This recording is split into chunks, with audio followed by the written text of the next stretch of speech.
Ito ang mensahe ng Panginoon tungkol sa Samaria at Jerusalem. Ipinahayag niya ito kay Mikas na taga Moreshet, noong magkakasunod na naghari sa Huda sina Jotam, Ahaz at Hezekiah. Sinabi ni Mika, "Makinig kayong mabuti, lahat kayong mga mamamayan sa buong mundo, sapagkat sasaksi ang Panginoong Diyos laban sa inyo mula sa kanyang banal na templo. Parurusahan ang Israel at Huda. Makinig kayo, lalabas ang Panginoon mula sa kanyang tahanan. Bababa siya at lalakad sa matataas na bahagi ng mundo. Ang mga bundok na kanyang malalakaran ay matutunaw na parang mga kandila na nadikit sa apoy, at magiging lubak-lubak ang mga patag na kanyang malalakaran, na parang dinaanan ng tubig na umagos mula sa matarik na lugar. Mangyayari ang lahat ng ito dahil sa mga kasalanan ng mga mamamayan ng Israel at Huda. Ang mga taga-Samaria ang nag-udyok sa ibang mga mamamayan ng Israel para magkasala. At ang mga taga-Jerusalem naman ang nag-udyok sa ibang mga mamamayan ng Huda para sumamba sa mga Diyos-Diyosan. Kaya sinabi ng Panginoon, gigibain ko ang Samaria at tataniman na lang ito ng mga ubas. Pagugulungin ko ang mga bato nito papunta sa kapatagan, hanggang sa makita ang mga pundasyon nito.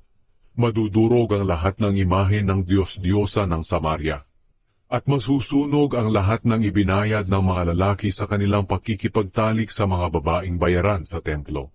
Nakapagtipon ng mga imahe ng Samaria sa pamamagitan ng mga ibinayad sa mga babaeng bayaran sa templo. Kaya kukunin ng kanyang mga kalaban ang mga pilak at ginto, na binalot sa mga imahen para gamitin din ng kanyang mga kalaban na pambayad sa mga babaeng bayaran sa kanilang templo.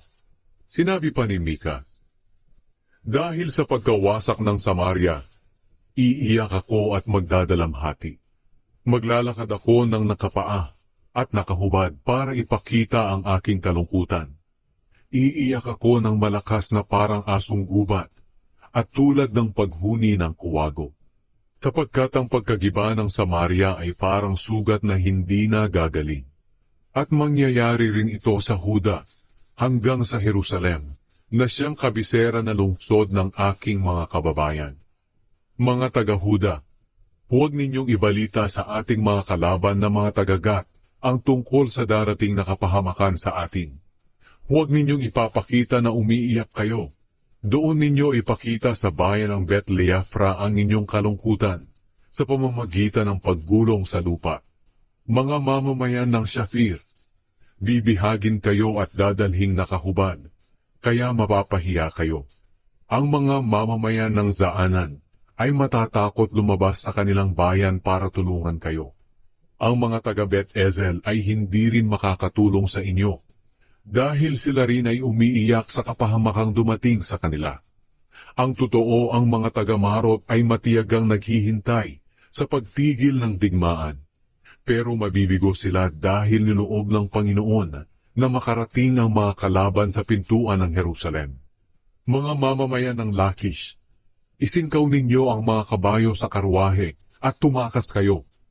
Ginaya ninyo ang kasalanang ginawa ng mga taga-Israel, at dahil sa inyo'y nagkasala rin ang mga taga-Zion. Kayong mga taga-Huda, magpaalam na kayo sa bayan ng Moreshet Gat, dahil sasakupin na rin iyan ng mga kalaban.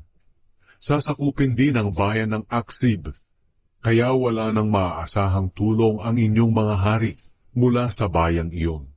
Kayong mga mamamayan ng Maresya, padadalhan kayo ng Panginoon ng kalaban na sasakop sa inyo. Mga taga-Huda, ang inyong mga pinuno ay magtatago sa kuweba ng Adulam. Kukunin sa inyo ang pinakamamahal ninyong mga anak at dadalhin sa ibang bayan. Kaya magluluksa kayo para sa kanila at ipapakita ninyo ang inyong kalungkutan sa pamamagitan ng pagpapakalbo na parang ulo ng agila.